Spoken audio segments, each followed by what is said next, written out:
Hello friends, स्वागत है आप सभी का अपने चैनल आर के स्टडी आईक्यू में। तो दोस्तों, हमने जो पिछले टॉपिक में मौलिक अधिकार कंप्लीट कर लिया था, तो आज हम करेंगे एक नया टॉपिक, राज्य के नीति निर्देशक तत्व। तो इसके बारे में हम डिस्कस करेंगे। तो जो राज्य के नीति निर्देशक तत्व है, वो सबसे पहले हम बात करेंगे कि ये कौन से भाग में है। कौन से भाग में है? राज्य के नीति निर्देशक तत्व भाग 4 में है। और राज्य के नीति निर्देशक तत्व, या हम शॉर्ट में से डीपीएसपी भी कह सकते हैं, डीपीएसपी। तो ये कौन सी आर्टिकल में है?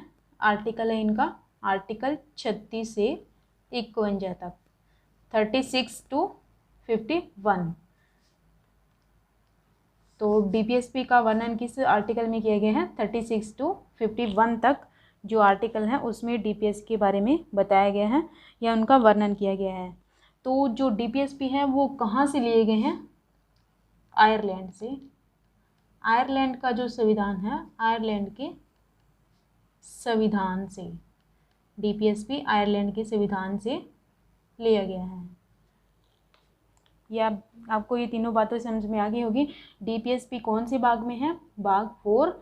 और आर्टिकल कौन सा है डीपीएसपी का? आर्टिकल 36 से 51 तक है। और ये डीपीएसपी है वो किसके संविधान से लिए गए हैं या कौन से देश के संविधान से लिए गए हैं? वो है आयरलैंड के संविधान से। तो ये तीन बातें जो मेन हैं। अब हम बात करेंगे कि जो डीपीएसपी है वो एक संविधान की एक मुख्य विशेषता है। डीपीएसपी जो हमने पीछे पढ़ा था, जब हमने संविधान की विशेषताएं की थी, तो उसमें हमने किया था डीपीएसपी। तो ये भी एक संविधान की विशेषता है। और जो भारत है और आयरलैंड है, भारत एंड आयरलैंड, इन दोनों देशों के संविधान के अलावा, जो भारत और आयरलैंड है, इन दोनों देशों के अलावा और किसी भी देश के, कोई भी और देश है, चाहे अमेरिका हो, कोई ब्रिटेन हो, उन किसी भी संविधान में, किसी भी देश के संविधान में जो राज्य के नीति निर्देशक तत्व का वर्णन नहीं किया है, इन दोनों को छोड़कर। वो इन जो भारत और आयरलैंड में ही जो डीपीएसपी का वर्णन किया गया है। तो नीति निर्देशक तत्व है वो संविधान में क्यों शामिल किया गया है, इसका हमें कारण पता होना चाहिए। डीपीएसपी को हमें हमारे संविधान में क्यों लागू किया गया है, क्यों शामिल किया गया था? तो क्योंकि जो संविधान निर्माता है, तो उनका उद्देश्य था कि भारत में, उनका उद्देश्य क्या था? भारत में कल्याणकारी राज्य की स्थापना करना। उद्देश्य क्या था? उनका उद्देश्य था भारत में कल्याणकारी राज्य की स्थापना करना। जिन्होंने इस संविधान का निर्माण किया था, तो उनका यही उद्देश्य था कि भारत में कल्याणकारी राज्य की स्थापना हो। तो इसलिए उन्होंने वो सभी निर्देशक तत्व संविधान में शामिल कर दिए थे, जिससे राज्य का कल्याण हो सके या राज्य का, जनता का कल्याण हो सके, राज्य के द्वारा, राज्य सरकार के द्वारा जनता का कल्याण किया जा सके। तो वो सभी निर्देशक तत्व भारत के संविधान में शामिल कर दिए गए थे। किसके द्वारा? जो संविधान निर्माता थे उनके द्वारा। तो जो संविधान की प्रस्तावना है, संविधान की प्रस्तावना में भारत के नागरिकों को जो समानता, स्वतंत्रता और न्याय प्राप्त करने का जो संकल्प लिया गया है, वो इस आदर्शों को लागू करके ही पूरा किया जा सकता है। जो हमें समानता है, जैसे इक्वल डे, इक्वल पे वगैरह, जैसे हमारी स्वतंत्रता है स्वास्थ्य के लिए, हम कोई भी काम करें या नहीं करें, ये सभी इसमें जो है नीति निर्देशक तत्व है, इसमें जो उनका जो संकल्प लिया गया है उद्देशिका में, वो इसी में ही पूरा होता है। ठीक है। तो जैसे कि आर्टिकल 37 में कहा गया है, उद्देशिका के जो संकल्प लिए गए हैं उसको कैसे पूरा किया जा सकता है। जैसे आर्टिकल 37 है, तो इसमें कहा गया है कि जो डीपीएसपी है, तो मैं इनको राज्य के नीति निर्देशक तत्वों को शॉर्ट में पढ़ूंगी, डीपीएसपी। तो डीपीएसपी को किसी भी कोर्ट द्वारा, डीपीएसपी को किसी भी कोर्ट के द्वारा लागू नहीं करवाया जा सकता, लागू नहीं करवाया जा सकता। हम डीपीएसपी को कोर्ट में लेकर नहीं जा सकते क्योंकि ये करवाया जा सकता क्योंकि ये न्याय योग्य नहीं है। इनके डीपीएसपी के आधार पर हमें कोई भी न्याय नहीं मिलता, अन्याय योग्य है, न्याय योग्य नहीं है, अन्याय योग्य है। इनके आधार पर डीपीएसपी के आधार पर हमें कोई न्याय नहीं मिलता। ये राज्य के कल्याण के लिए जो नीति निर्देशक तत्व हैं बनाए गए हैं। तो इन नीति निर्देशक तत्व को कोई भी कानूनी शक्ति भी नहीं दी गई है। तो नीति निर्देशक जो तत्व है, नीति निर्देशक तत्व हैं, उनको देश के शासन में विधि निर्माण में इन तत्वों का प्रयोग करना राज्य का कर्तव्य होगा। कि कोई भी राज्य विधि बनाता है या कोई विधि बनाता है या कोई निर्देशक शासन में, तो उनका शासन चलाने में डीपीएसपी का प्रयोग कर सकता है राज्य, परंतु उनको कोर्ट में लेकर नहीं जा सकते हम। ये राज्य के लिए है सभी नीति निर्देशक तत्व। किसके लिए है? राज्य के लिए। वो इन जो राज्य है वो इन तत्वों को ध्यान में रखकर कोई भी विधि बनानी हो या कोई शासन चलाना हो तो इसको आधार मानकर ही करेगा। ठीक है, तो डीपीएसपी से संबंधित कुछ बातें हैं, 3 बातें हैं जो हम कर लेते हैं। 3 बातें कौन कौन सी हैं? फर्स्ट है कि इन तत्वों को न्यायालय द्वारा लागू नहीं करवाया जा सकता। हमने ये पहली बात पढ़ ली थी। तो ये आर्टिकल डीपीएसपी को किसी भी कोर्ट के द्वारा लागू नहीं करवाया जा सकता। ये आर्टिकल 37 में दिया गया है। आर्टिकल 37 में इसके बारे में दिया गया है, न्यायालय के द्वारा लागू नहीं करवाया जा सकता। तो ये वीपी पॉइंट मैं यहाँ पे लिख देती हूँ, न्यायालय द्वारा लागू नहीं करवाया जा सकता नीति निर्देशक तत्वों को। सेकंड पॉइंट हमारा आता है कि जो नीति निर्देशक तत्व हैं या डीपीएसपी हैं, उनको देश के शासन में और विधि निर्माण में बहुत बड़ा स्थान रखते हैं। जो डीपीएसपी हैं, डीपीएसपी राज्य की विधि निर्माण और शासन में अपनी भूमिका निभाते हैं डीपीएसपी। तो इन्हीं को राज्य जो ध्यान में रखकर कोई भी विधि बनाता है तो इनको ही ध्यान में रखकर बनाता है। और तीसरा पॉइंट है कि कानून बनाते समय इन तत्वों का प्रयोग करना राज्य का कर्तव्य होता है। कानून बनाते समय इन तत्वों का प्रयोग करना जो राज्य का कर्तव्य होता है, राज्य का कर्तव्य होगा। तो ये 3 बातें हैं जिससे जो राज्य के नीति निर्देशक तत्व हैं वो लागू होते हैं। तो ये इतना करवा दिया है मैंने, इसका आप स्क्रीनशॉट ले सकते हैं जिससे आप अपनी कॉपी में नोट डाउन कर सकते हैं। तो अब हम बात करेंगे नीति निर्देशक तत्व के आर्टिकल्स के बारे में, सभी डिटेल से पढ़ेंगे। तो आर्टिकल 36 से 51 तक हम बात करेंगे। तो आर्टिकल जो इम्पोर्टेंट है वो मैं आपको बता दूंगी, कौन सा आर्टिकल जो इम्पोर्टेंट है वो आप कर लीजिएगा। तो 37 तो हमने सबसे पहले कर लिया है कि आर्टिकल 37 में क्या दिया गया है, डीपीएसपी। ठीक है, और आर्टिकल 36 में क्या दिया गया है, स्टार्टिंग में 36 में ये दिया गया है राज्य के बारे में। यहाँ पे लिख देती हूँ मैं, आर्टिकल 36 में क्या दिया गया है, राज्य के बारे में।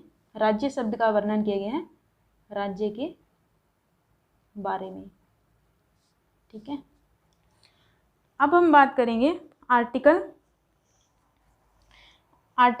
सबसे पहले हमने 36 कर लिया है, 37 कर लिया। अब हम आर्टिकल 38 करेंगे, आर्टिकल 38। तो आर्टिकल जो है इसके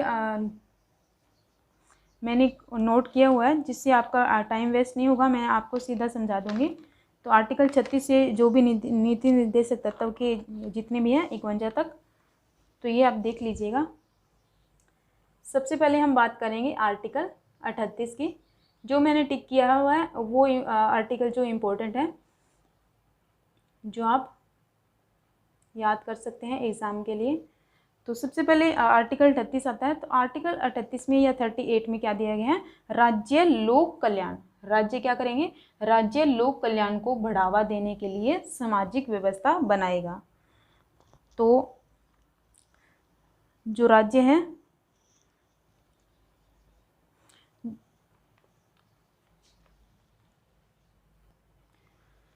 तो जो भारतीय संविधान के निर्माता थे उनका उद्देश्य था कि भारत में एक लोक कल्याणकारी राज्य की स्थापना की जाए, और इसी बात को ध्यान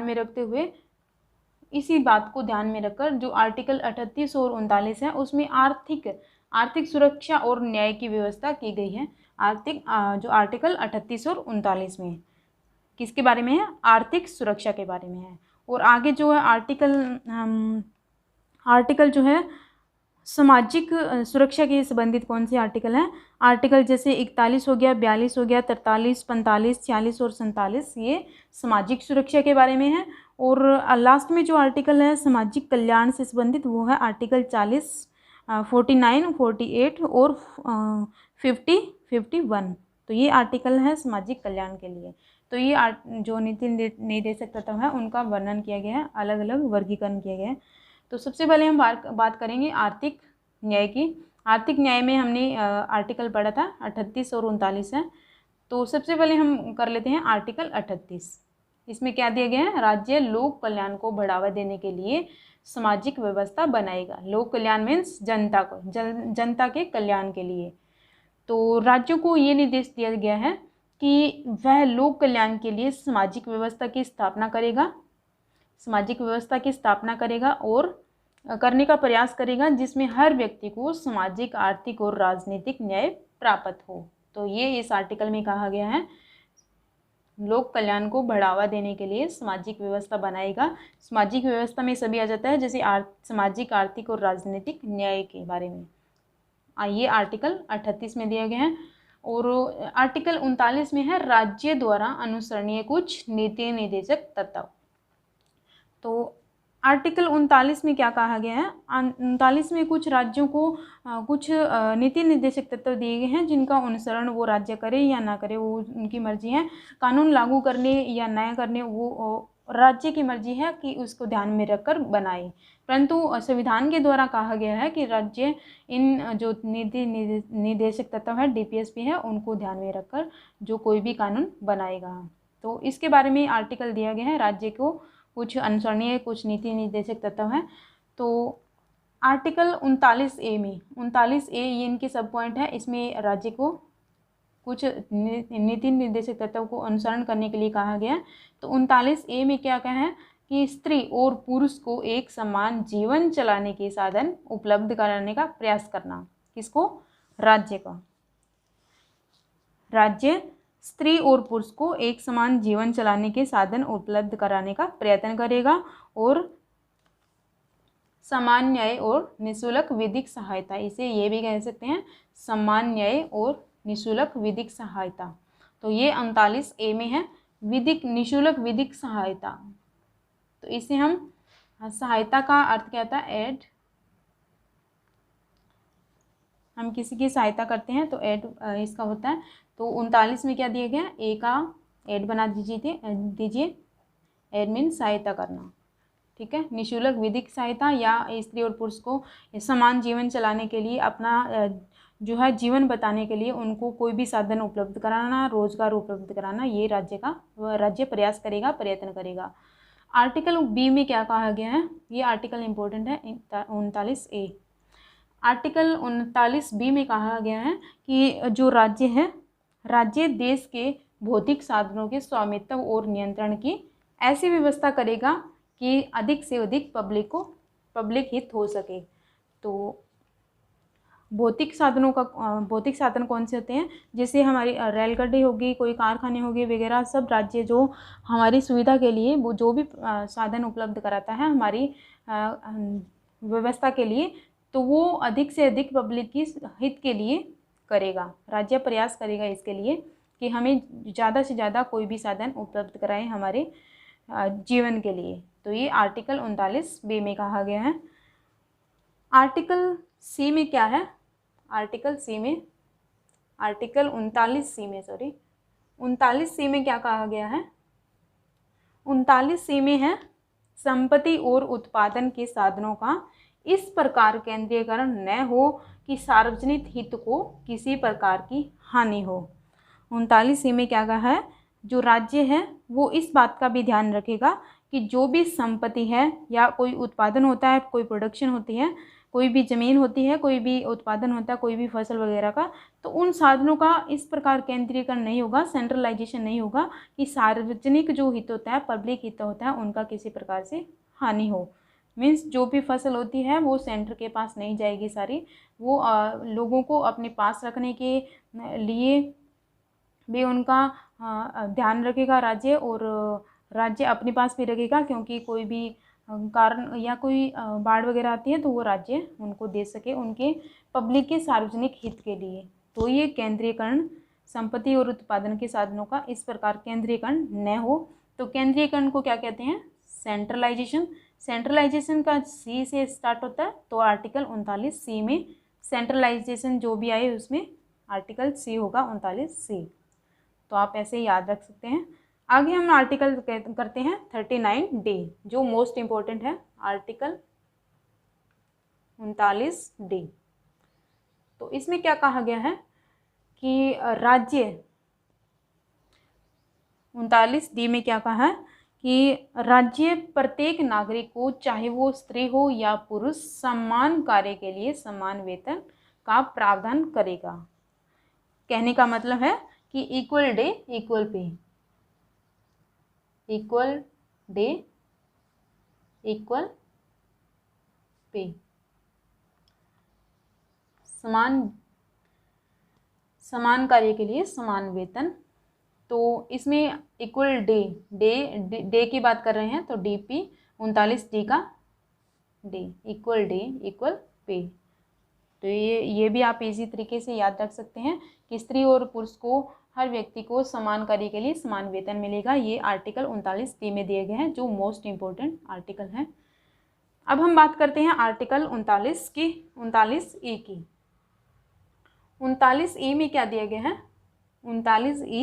39E में कहा गया है कि राज्य ऐसी व्यवस्था करेगा कि कोई भी नागरिक, स्त्री हो या पुरुष, के स्वास्थ्य और शक्ति और बालकों की अवस्था का दुरुपयोग न हो, और आर्थिक रूप से विवश होकर कोई नागरिक ऐसा रोजगार में न जाए जो उसकी शक्ति आयु के अनुकूल नहीं है। तो आप समझ गए होंगे इसमें क्या कहा गया है कि राज्य ऐसी व्यवस्था बनाएगा, ऐसा सिस्टम चलाएगा जिसमें जो स्त्री हो या पुरुष हो, उनके स्वास्थ्य का ध्यान रखा जाएगा, उनकी शक्ति के अनुसार ही उनको रोजगार मिलेगा, और जो बालक हैं उनकी शक्ति का या उनकी अवस्था का कोई दुरुपयोग नहीं करेगा, और कोई भी जैसे आर्थिक रूप से विवश है, कोई आर्थिक जैसे गरीब हैं, तो उनको ज़बरदस्ती कोई भी काम नहीं करवाया जाएगा, विवश नहीं किया जाएगा नागरिकों को।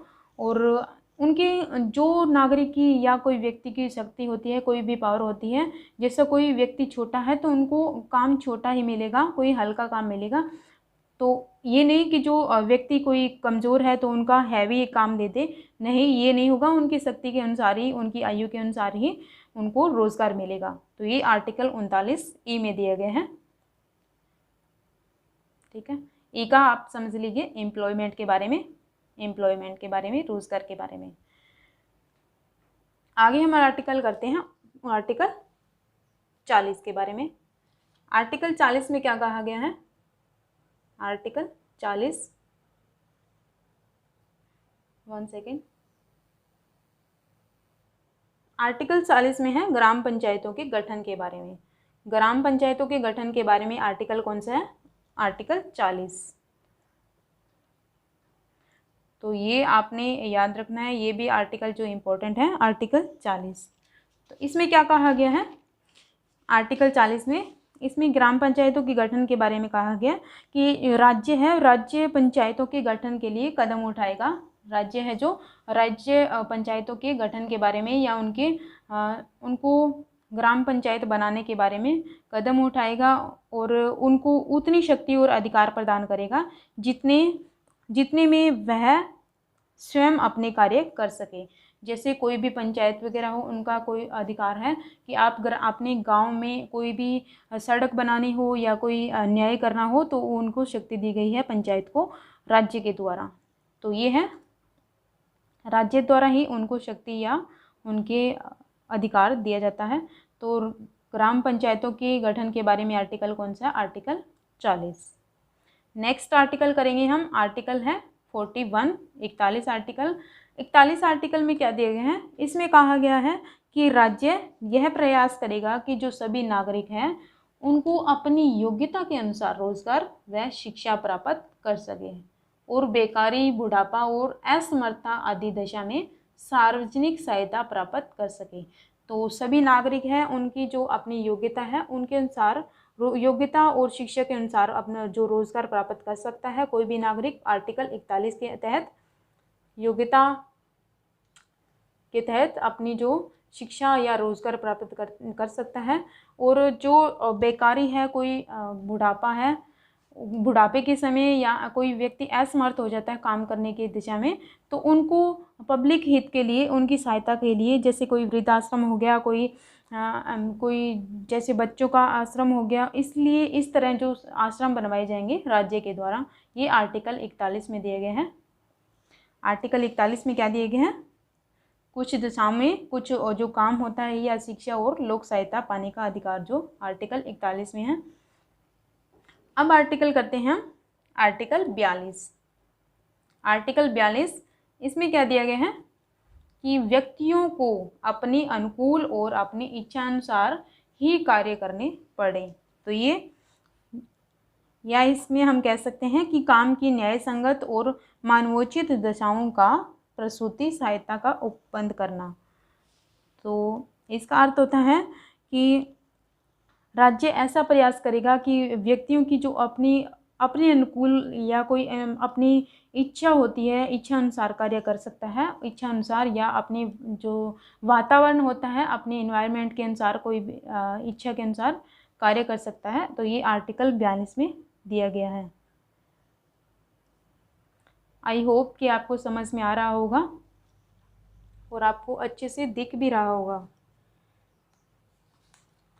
अगर आपको देखने में या कोई इसमें दिक्कत आती है, आगे पीछे होता पेज, तो मुझे बता दीजिएगा।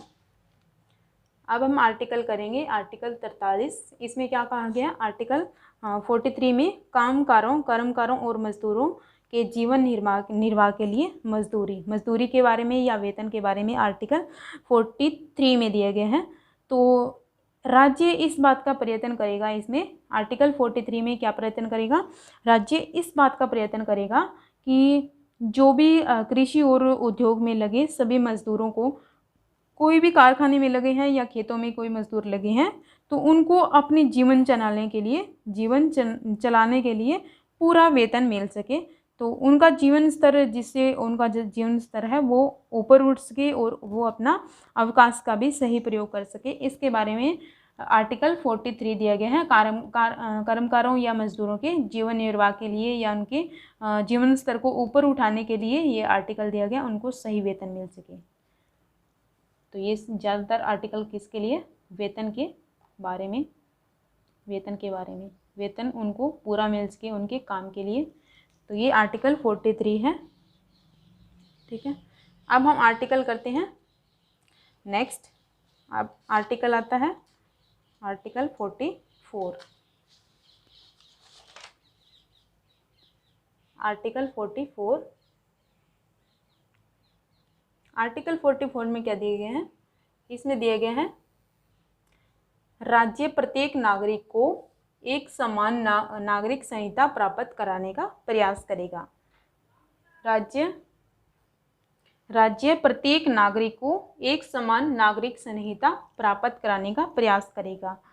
तो नागरिक संहिता प्राप्त कराने का प्रयास करेगा, तो नागरिक संहिता या समान नागरिक संहिता है, यूनिफॉर्म सिविल कोड है। तो वो आर्टिकल कौन से में है? 44 में। यूनिफॉर्म, जिसे हम इंग्लिश में कहते हैं यूनिफॉर्म सिविल कोड, समान नागरिक संहिता का इंग्लिश में आता है यूनिफॉर्म सिविल कोड।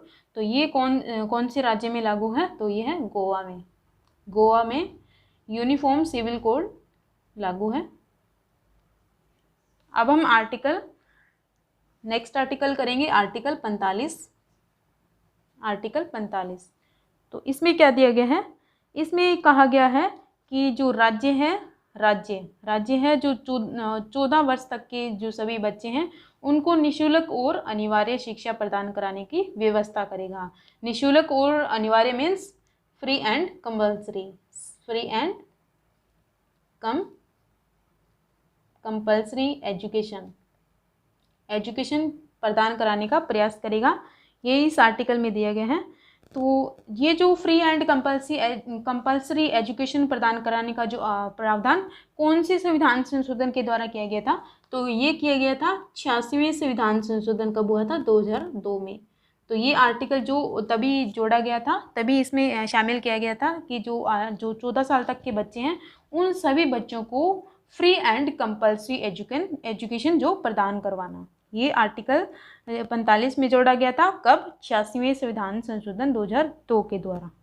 ठीक है, तो ये इसको आर्टिकल में शामिल कर जो स्वतंत्रता के अधिकार के तहत जो मूल अधिकार में शामिल कर दिया गया था इसको, आर्टिकल 45 के तहत एजुकेशन को भी।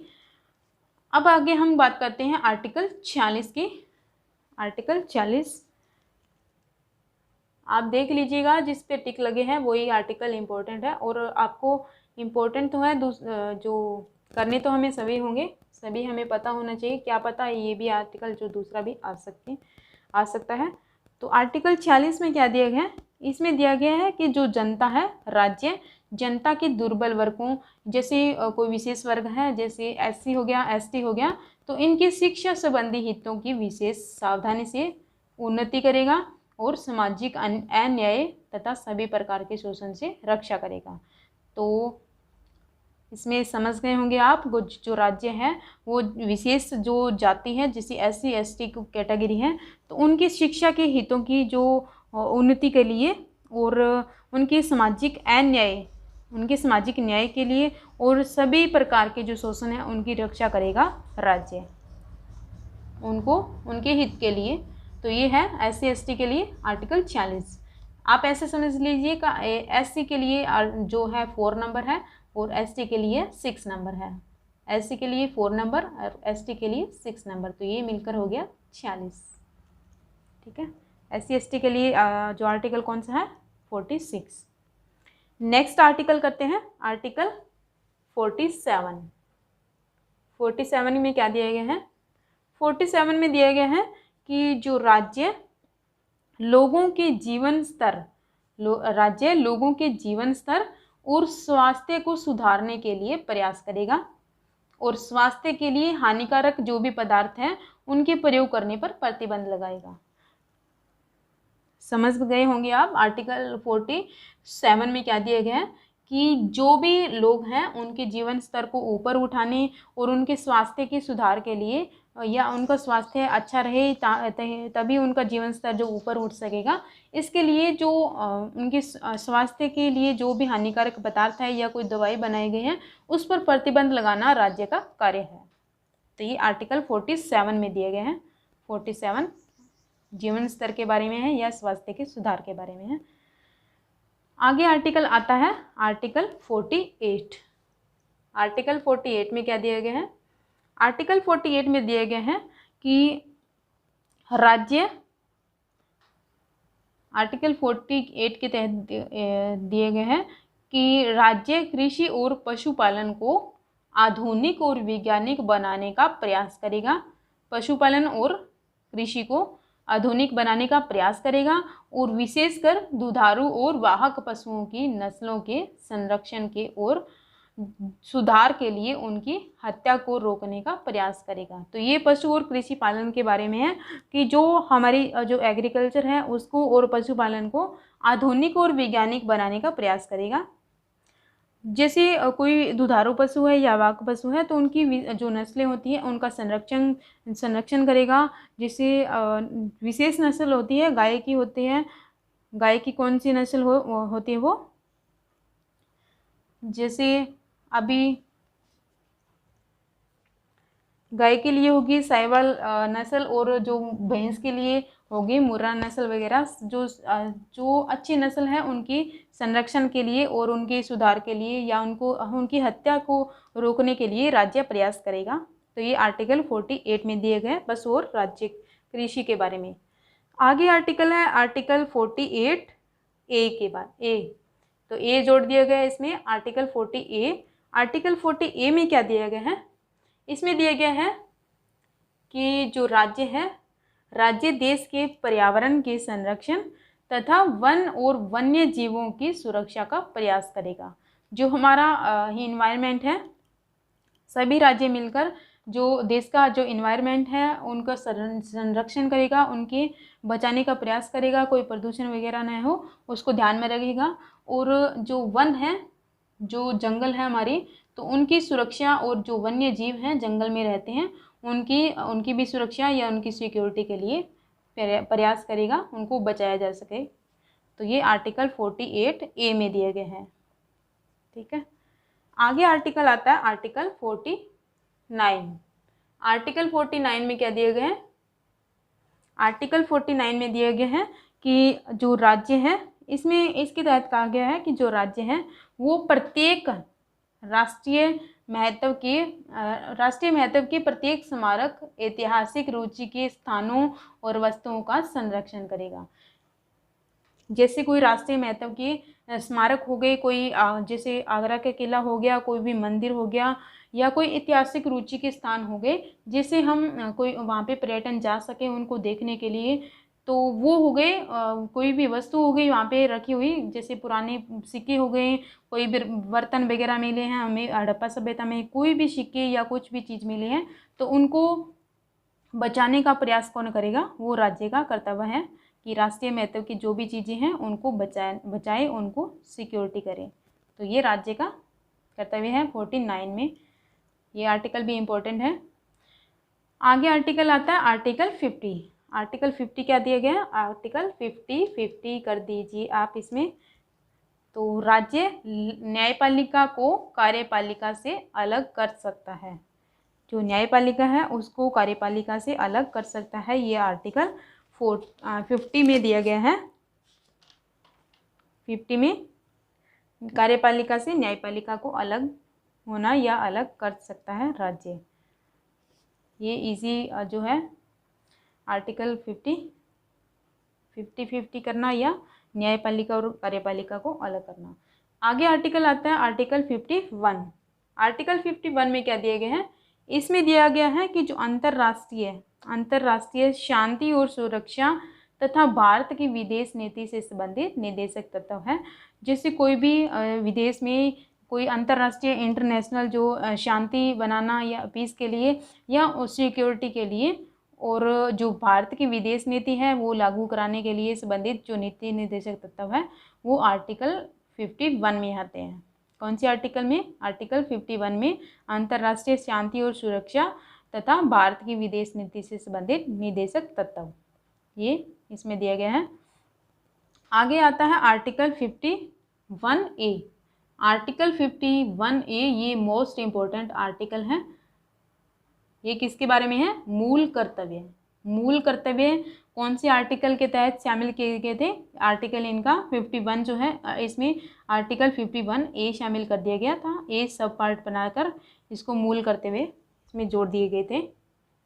तो मूल कर्तव्य के गठन के लिए कौन सी समिति का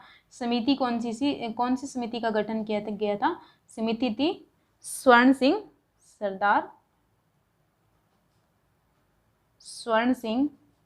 समिति। तो ये समिति जो मोस्ट इम्पोर्टेंट है, जो एग्ज़ाम के लिए काफ़ी महत्वपूर्ण है। तो कौन सी समिति का गठन किया गया था, सरदार स्वर्ण सिंह समिति। ये किससे संबंधित है, मूल कर्तव्य से संबंधित है। तो स्वर्ण सिंह समिति के संस्तुति पर या इनके कहने पर जो संशोधन हुआ था, 42वां संविधान संशोधन हुआ था 1976 को। तो इसके द्वारा इस जो मूल कर्तव्य को भाग कौन सा था, भाग 4A और आर्टिकल 51A में जो मूल कर्तव्य शामिल कर दिए गए थे।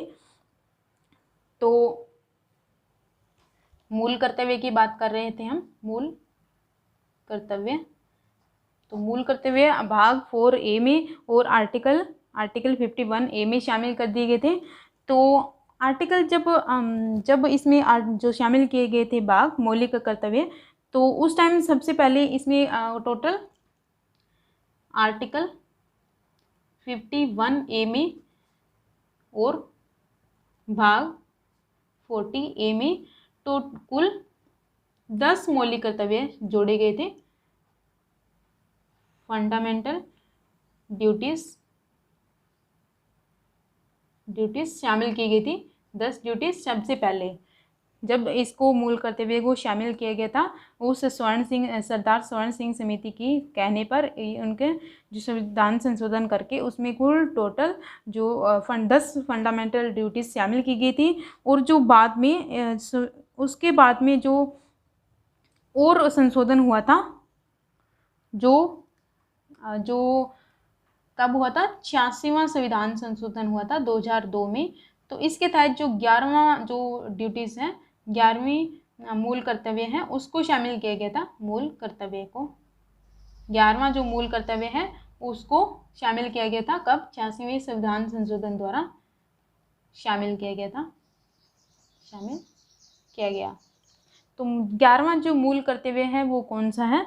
उसमें कहा गया है कि जो बच्चे के माता पिता हैं, 6 से 14 साल के बच्चे, 6 से 14 साल के या 6 से 14 वर्ष के आयु के जो भी बच्चे हैं, साल के बच्चे, तो उनके जो माता पिता या फिर उनके संरक्षक है, कोई बॉडीगार्ड है या कोई गार्डियन है, उनका यह कर्तव्य है कि उनको शिक्षा के अवसर प्रदान करवाए। 6 से 14 साल के बच्चों के माता पिता या संरक्षक का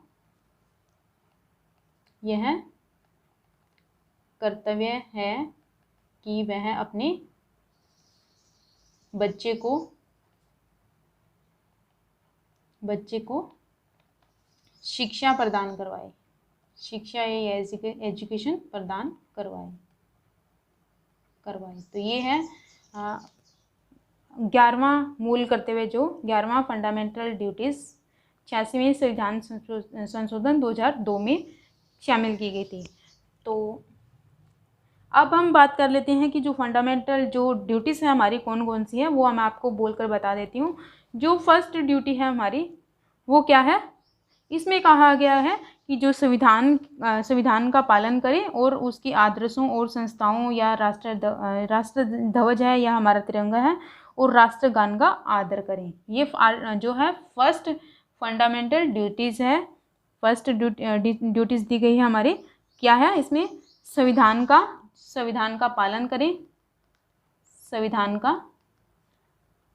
पालन करें, मैं आपको सीधा ही बता देती हूँ, इसमें लिखने में मेरे को टाइम लगेगा। तो इसमें फर्स्ट में कहा गया है कि जो संविधान है उसका पालन करें, या हमारे जो आदर्श हैं संविधान के, या कोई संस्था है बनी हुई, और जो हमारा राष्ट्रीय तिरंगा है या हमारा राष्ट्रीय गान है उसका पूरी तरह पालन करे हर व्यक्ति। सेकंड कर्तव्य हमारा ये है कि जो स्वतंत्रता के लिए हमारे जो राष्ट्रीय आंदोलन को प्रेरित करने वाले उच्च आदर्श को हृदय में संजोए रखें और उनका पालन करें। जो हमारे जो स्वतंत्रता के लिए जो लड़े थे, वीर शहीद हुए थे, तो उनको हम आदर्श से हम उनका सम्मान करें और उनका पालन करें। ठीक है। और जो तीसरा जो हमारा ड्यूटीज़ है वो है भारत की प्रभुता, एकता और अखंडता की रक्षा करें और उसे अक्षुण्ण रखें या उसकी सुरक्षा करें। ठीक है, एकता को बनाए रखें हमारे जो भारत के लोग सभी।